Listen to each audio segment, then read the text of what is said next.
días. Hoy día estamos acá con Freddy, que es el supervisor de alimentos y bebidas de La Fonde y Patio Cela. Buenas tardes, ¿cómo estás, Freddy? Hola Angie, ¿qué tal? Bien, acá encantado de poder ayudar y compartir un poco de mi experiencia, ¿no? Sí. Háblanos un poco sobre lo que es ser supervisor de alimentos y bebidas. Ya, es un término general, como te expliqué un poco antes de empezar la entrevista, que normalmente no lo usan mucho.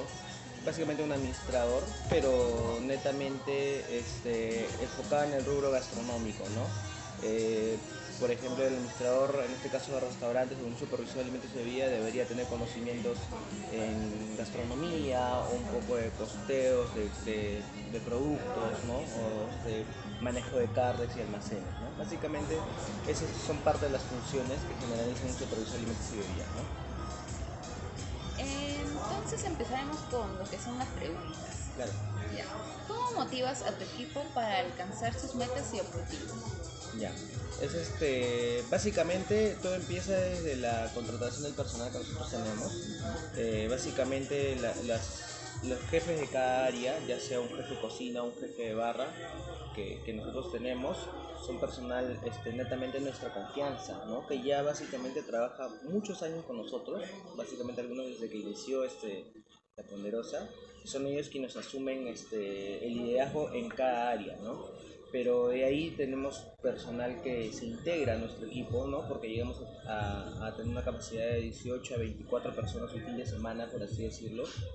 Y lo que más básicamente buscamos es eh, personal que sea un poco ambicioso o que tenga un fin por el trabajo, ¿no? No solamente que trabaje por tener dinero, sino que de repente trabaje. Vienen bastantes estudiantes, por así decirlo, ¿no? Que buscan una oportunidad laboral para poder cumplir algunos de sus gastos universitarios que conlleva, ¿no? El estudio y todo ello. Entonces, y muchos de ellos incluso hemos tenido trabajando muy bien, se han retirado por obvias razones de mismos estudios también, pero básicamente en su mayoría siempre muy agradecidos y nosotros tratamos de darles la oportunidad, ¿no? Buscamos personal que sea, que tenga esa misión de superación, ¿no? Y básicamente nosotros lo motivamos en qué sentido, ¿no? Si digamos necesitan un permiso por un tema de estudios, ¿no? Cosas así, nosotros lo cedemos, somos muy flexibles en esa oportunidad, ¿no? Básicamente. Qué bien, de verdad, es que la flexibilidad, porque hay algunos trabajos, me ha tocado, de que no te dan libremente ese permiso. Sí, pasa mucho, ¿no? En realidad, nosotros asumimos ese reto gran parte porque obviamente también viendo el tema de su trabajo, ¿no? Cómo se desenvuelven, ¿no? Normalmente a veces nos ha tocado contratar personas que tal vez sin experiencia, pero en el camino van aprendiendo, ¿no?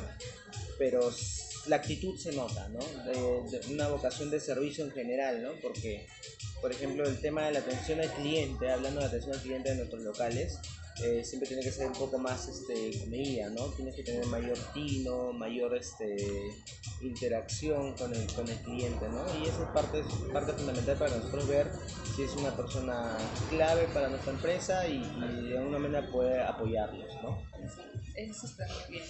¿Y cómo manejas los conflictos o desafíos dentro de tu equipo? Ya. Nos ha pasado mucho, ¿no? Dentro de cada área, ¿no? Por así decirlo, en el área de salud es donde más sucedía este tema de conflictos de quién hace, quién no hace, si llega la hora o no llega la hora, ¿no? Básicamente nosotros buscamos de acuerdo a lo que la empresa necesita, una persona que sea, que forme el líder del grupo, tiene que ser una persona que sea responsable, tiene que ser una persona que básicamente tenga esa flexibilidad para poder conversar con el equipo, ¿no? Así no se quiera, siempre van a suceder ese tipo de cosas, ¿no? Entonces nosotros es un desafío muy grande porque si no lo puede, ya llega un momento en el cual el jefe del área no lo puede realizar, acuden hacia mí, ¿no? Por eso es que básicamente yo ya tengo ya un segmentado, cada uno se encarga como que de solucionar los problemas internos del personal y si es que en algún momento ya llega a pasar un límite de que no hay, ya pasa un tema de que no hay respeto, por así decirlo, o ya no hay, hacen caso omiso a lo que le puede decir ese supervisor que tienen ellos por área, ya entro detallar yo, ¿no? Y a conversar con la persona, tratar de solucionar lo más que se pueda. Existen los memos, ¿no? Los memorándums, existe llamadas de atención que nosotros hacemos. Y básicamente, pues, ¿no? Si es que en algún momento la persona no supera esa actitud, por así decirlo, porque son actitudes al final, ¿no? Con sus compañeros de trabajo para poder lograr un trabajo armonioso, ya pues se toman otras opciones, ¿no? Sí. Muy bien eso de que primero se conversa. Hay gente que no se sabe comunicar, que no conversa bien las cosas. No, claro, por eso buscamos que siempre entre ellos solucionen, vean la manera, vean sus diferencias. Igual es bueno escuchar la otra parte, ¿no? O sea, siempre cuando me dicen, vienen hacia mí por un problema, yo trato de escuchar a la otra persona, ¿no? Y sacar una conclusión, ¿no? Igual ya hay antecedentes de cada persona, cómo puede ser el comportamiento. Es fácil de ahí poder intervenir, ¿no? ¿Cuáles son tus habilidades de comunicación y cómo las utilizas para influir positivamente en tu equipo? Ya. Creo que al haber estado dentro del trabajo ya me hace entender mucho de cómo pueden llegar a ser un jefe, ¿no? Yo he empezado siendo cocinero, ¿no? He llegado en algún momento a ser obviamente ayudante de cocina, ¿no?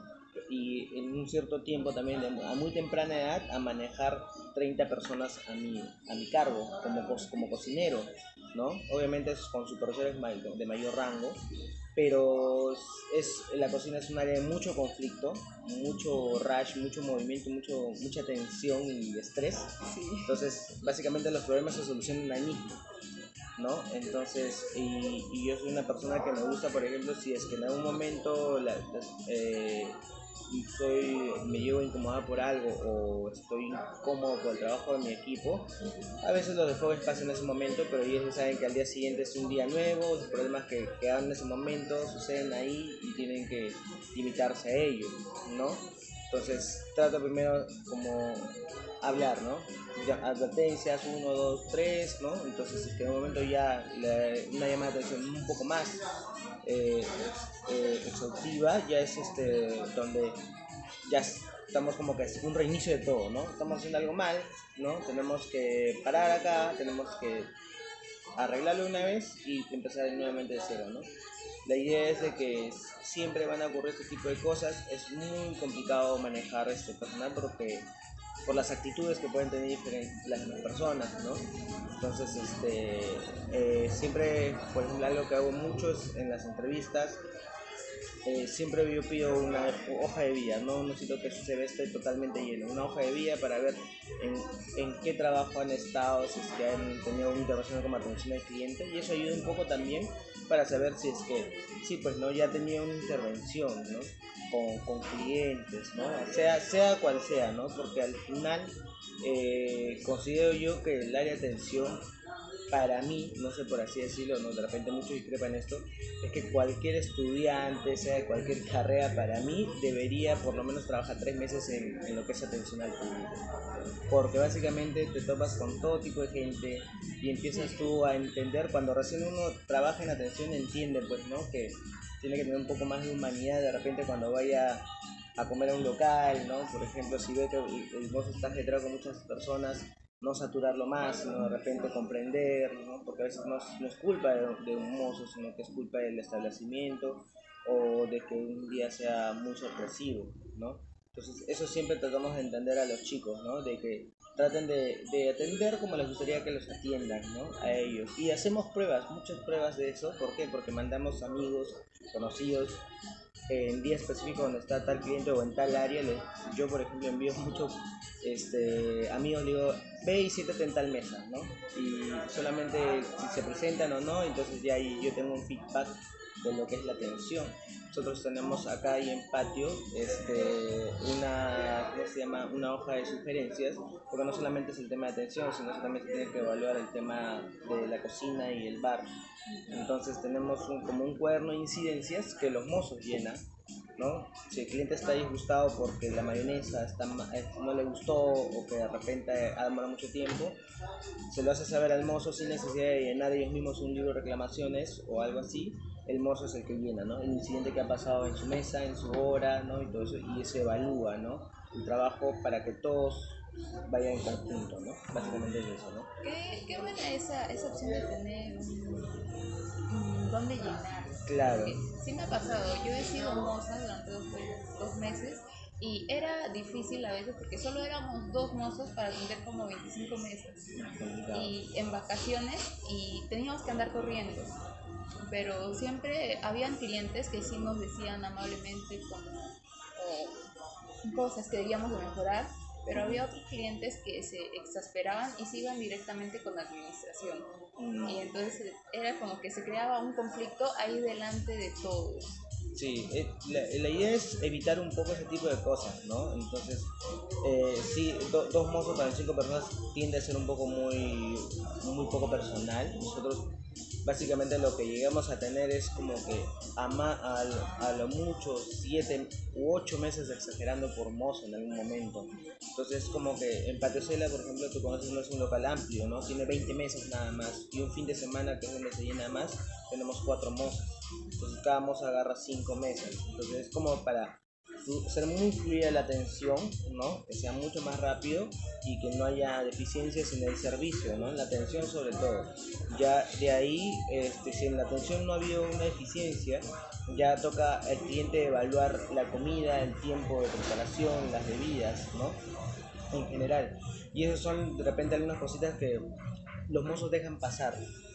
Por ejemplo, si ya está fría la papa, ¿no? Entonces, bueno, es una queja pequeña para algunos, no lo dicen. Entonces, pero los mozos tienen la obligación de ir allá en caja al final llenar, pues, ¿no? El cliente se quejó porque la papa salió fría, ¿no? El cliente se quejó porque, qué sé yo, no sé, estaba crudo tal producto, ¿no? Son cositas que de repente los clientes amablemente te lo dicen, sí, que tengan cuidado. O sea, no es una queja muy fuerte, pero debería ser tomada en consideración de igual manera, ¿no? Sí. Para poder cambiar o mejorar ese aspecto, ¿no?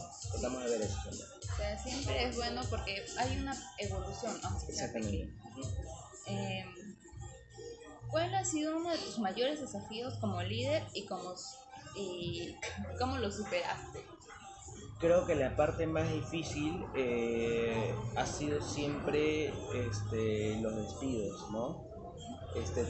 Reducir personal, no generar despidos, sino una reducción de personal. Cabe mencionar que nosotros hemos pasado por etapas durante la pandemia, ¿no?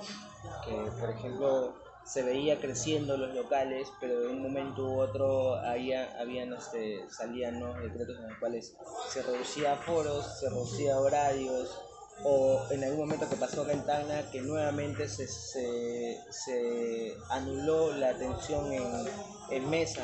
Entonces imagínate, nosotros estábamos corriendo con personal, ¿no? Atendiendo normal, tratando de cubrir todos los protocolos en ese entonces, ¿no?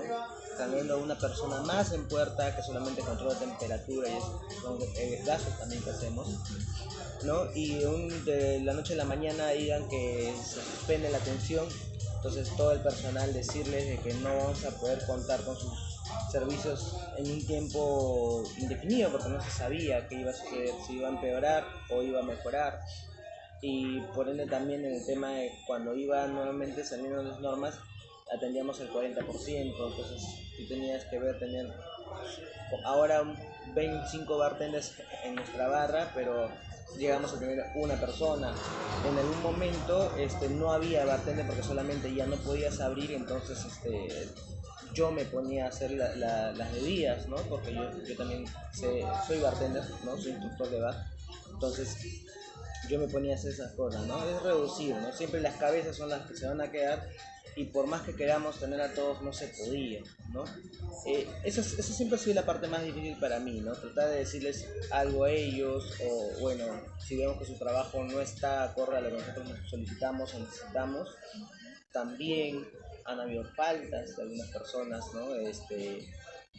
Y sobre todo nosotros hemos ya despedido personas que, por ejemplo, faltan, preferimos que nos digan la verdad por qué, a que nos digan que no, que esto, que el otro, y al final sepamos que está en otra cosa y nos dejan nosotros así, ¿no? Creo que eso es la parte de lo más difícil, ¿no? Para mí, en el tema de poder manejar personal, ¿no? Y lo otro considero yo que para mí es muy difícil siempre es poder cumplir lo que quiere todo el personal, ¿no? A veces tenemos nosotros personas que obviamente todo el mundo quiere ganar un poco más, pero no podemos cumplir los, esa solicitud con todos, ¿no? Siempre tenemos que ver quiénes pueden, quiénes no, ¿no? Y depende de eso y básicamente a veces sucede que por eso vienen otras empresas y se llevan personal o bueno, lo empiezan a contratar y por nosotros está bien, pero eso es como que lo triste también, ¿no? Lo más difícil, ¿no? De dejar ir personas que nosotros quisiéramos tener, pero que no se puede, ¿no? Eso. Sí, qué difícil de decir, de verdad.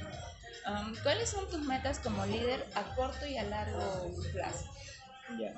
Actualmente, bueno, en el cargo que yo vengo asumiendo desde que inició pandemia básicamente, ¿no? Desde que iniciaron las actividades después de pandemia, no es algo que yo siempre haya querido, y a mí me gusta el rubro gastronómico, soy bartender de profesión, ¿no? Entonces me dedico mucho a dar ponencias, trabajar en ese ambiente, ¿no? Pero a raíz de la situación de la pandemia cambió varias cosas en mí, ¿no?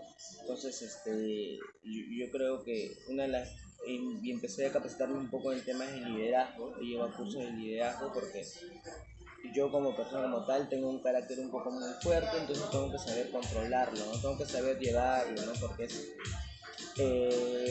es parte fundamental, creo yo, para poder manejar un equipo, ¿no? Y tratar de enseñar siempre con el ejemplo, ¿no?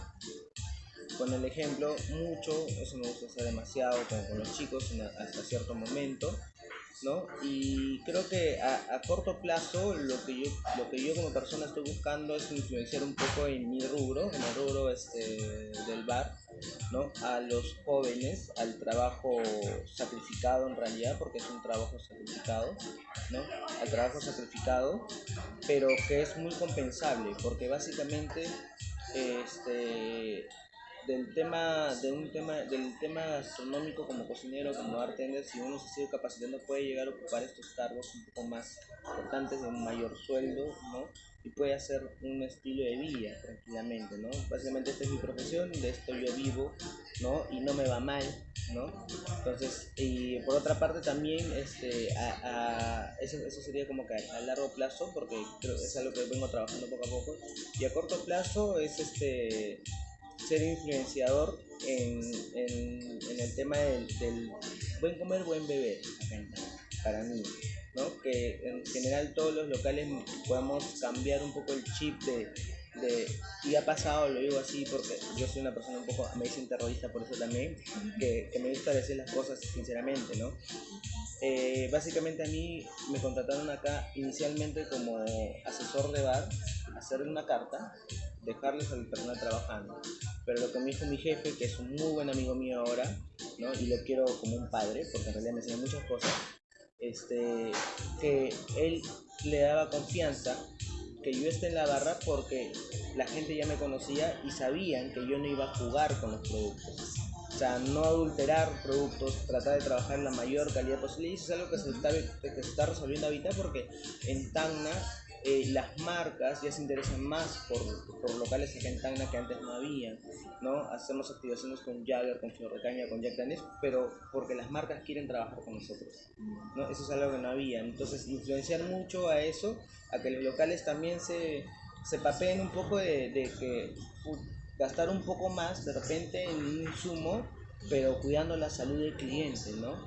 En ese sentido es una de las cosas que nosotros hacemos muy bien porque no alteramos, yo no lo permitiría en primer lugar porque está mi ética profesional ahí y creo que eso sí se está trabajando y creo que es algo que ya un poco tiempo lo voy logrando porque ya me gustaría influenciar en el conocimiento de las personas, en saber que el buen beber, por así decirlo, ¿no? Los buenos destilados, los buenos productos, y que también exijan eso mismo en los locales, ¿no?